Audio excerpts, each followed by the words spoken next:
Hey everybody, welcome again to another great adventure.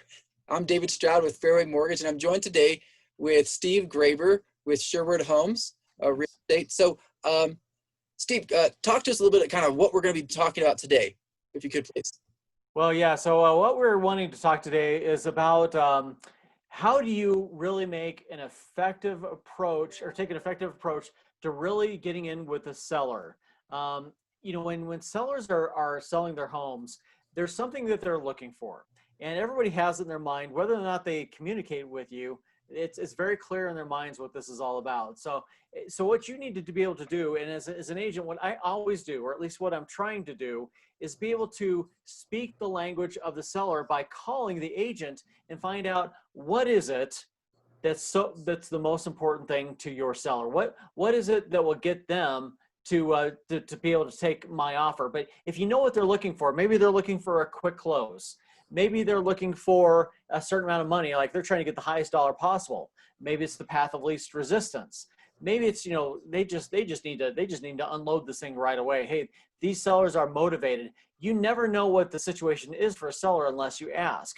And so, David, one things I've been trying to do is always work on and perfecting this as to, hey, Mr. Agent on the listing side, hey, what do you know about the seller? Can you tell me, like, if they had a magic wand, what would be the perfect scenario that for this house and getting the buyer that they're looking for? And a lot of times they will divulge information that really puts you in a better position to get that house.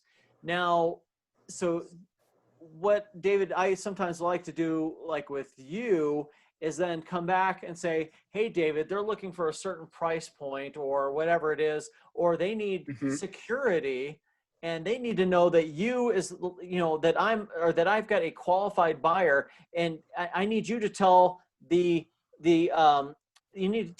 other listing agent that, hey, these guys are great buyers, that they're well qualified. And any thoughts on this? Because to me, this is everything when it comes to getting a home, is really speaking the language of the seller. Would you agree? Absolutely. As you're talking, Steve, I can't help but think, you don't know what you don't know, and often you have to ask and be direct. What do you want?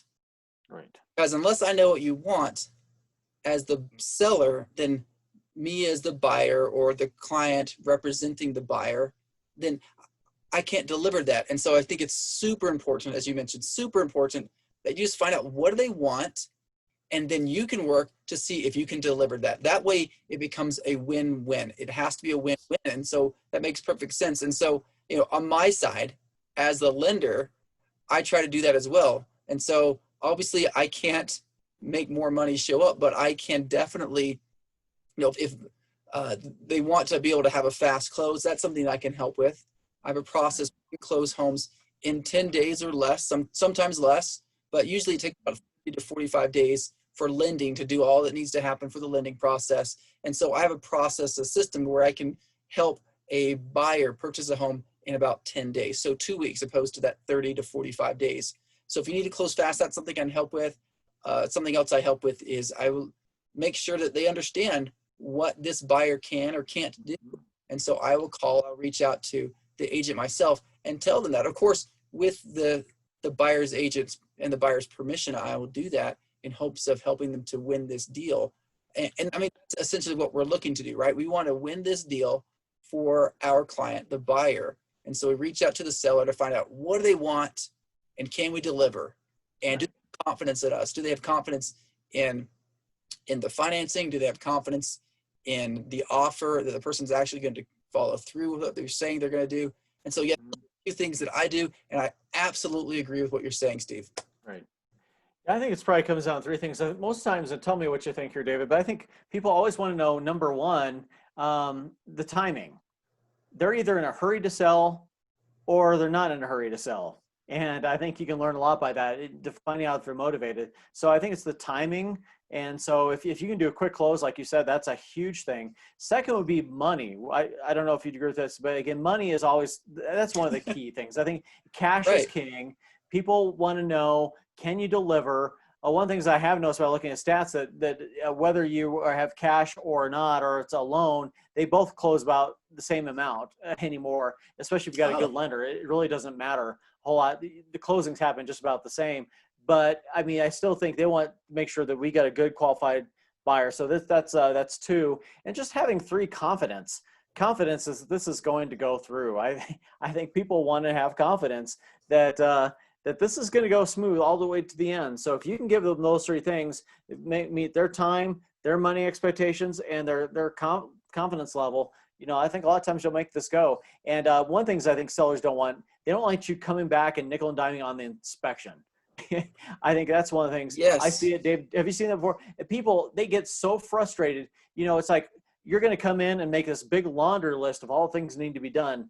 Guys, avoid doing that. I think one things I try to do at times also to help the seller, if that's going to be a concern for them, is I say it's going to either be safety or structural issues only, or these are going to be, or maybe it's going to be, we will not ask for anything that's below $500. Oh, So that's really smart. that way, yeah, exactly. So that way they don't have to be going and feeling, oh my gosh, I'm gonna have to go fix everything. Because some people come in with these offers, and maybe they'll put in a high offer, but then they're gonna go inspection crazy and trying Hmm. to, I want this fixed and that fixed, and it frustrates the seller and the buyers. I agree. And I think it's really important when you make that initial offer that you as the buyer's agent, you are able to have done your homework and to get comps that work too. So comparable properties that you don't put in more than you think that home is going to appreciate for, because as the listing agent, if you have some experience and the highest offer comes in that's really high because someone's trying to beat out all the competition, well, maybe you don't think it's going to appraise for that amount. And you know the home doesn't appraise for that amount, that the loan amount cannot exceed what the appraised price of the home is. And so you mean and then it means if it doesn't appraise for high enough for what they're offering, that means that they have to figure out a way to bring more money to closing from their own funds because they Yes. can't exceed it, or the deal's going to fall through. And so you know, had another offer that was great, but you turned it down because of this higher offer. And so it's really important that you do that you put in a proper offer. And again, yeah, the confidence is there. And so in this case, not always the highest offer wins, but it's the offer makes the most sense. And that, Yes. as the seller, you're confident in. So yeah, again, that's a great point. And I love the point about not nickel and diming people. You make this big offer and then you nickel and dime them to death, where Yes. they look, how about we just take less? Okay, I'll take less for my home, Yeah. and you take care of all that stuff yourself.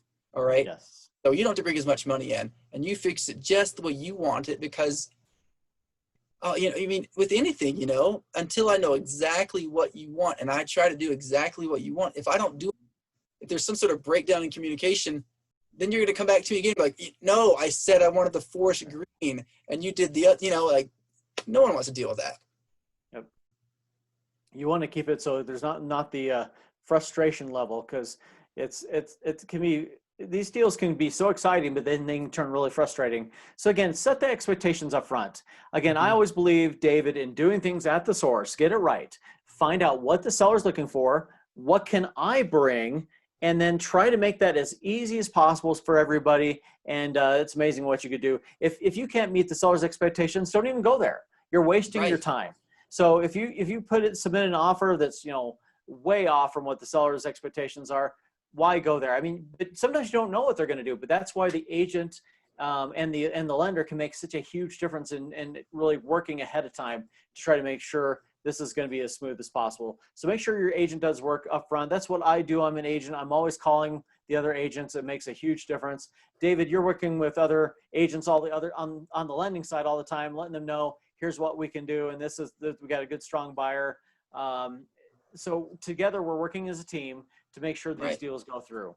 And so anyway, I really encourage you guys to give David a call if you ever need help with lending and working with a listing agent, and same for myself, because that's Yeah. one thing I try to do as well. So that's what we're all about. We're trying to bring value, and if we can help you in any way, my number is 719-430-4440.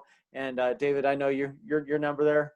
Yeah. Yeah. Thanks, Steve. And again, yeah, I totally endorse Steve and what he's saying. He has a great system to help people.